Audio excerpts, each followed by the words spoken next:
Aaron, we are on the north side of this encampment. What you see is blocked, and people who live here say they're not going anywhere anytime soon. The longer they stay there, the longer it impacts the neighbors, the people who pay rent and mortgage to live in this area. But here's the deal. If you live on the south end of this encampment and you use 22nd Street to regularly cut through to a Whole Foods, and as we swing around, you'll see this Whole Foods on the other end, which you can't see. There is a Wawa, there's a shopping strip down there. You've had to make some changes. A festive atmosphere at the Parkway encampment Monday morning. Across the street, people watched as music blared. Members of the campsite unloaded boxes of food delivered for brunch. The big banner over my shoulder was an invitation from the encampment to Mayor Jim Kenney for brunch and conversation about the conditions. Well, that was supposed to be at 11 o'clock. It's after 11:30 and the mayor did not show up, but brunch is still going on. A spokesman for the mayor's office said Kenney respectfully declined. Kenney didn't believe it would be appropriate with media present.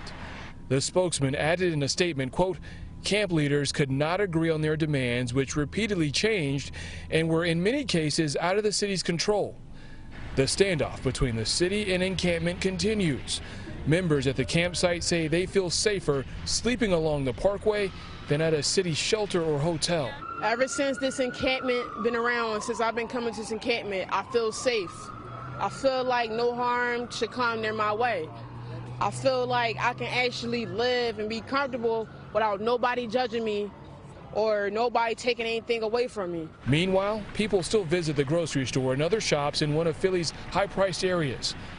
Off camera, we spoke to a dozen people who live nearby. All of them said they didn't feel comfortable speaking on camera about their new neighbors at the encampment. Only a few said they noticed the camp driving people away from the stores. And yesterday I spoke to a dad who said in the first part of the year they had to deal with COVID-19. The second part of the year they're dealing with this encampment, and he's had to make some adjustments for his kids who were involved in the rec league over across the street at the ballpark, and he can't send his kids to daycare. Reporting live here in Fairmount, I'm Hudson, NBC10 News.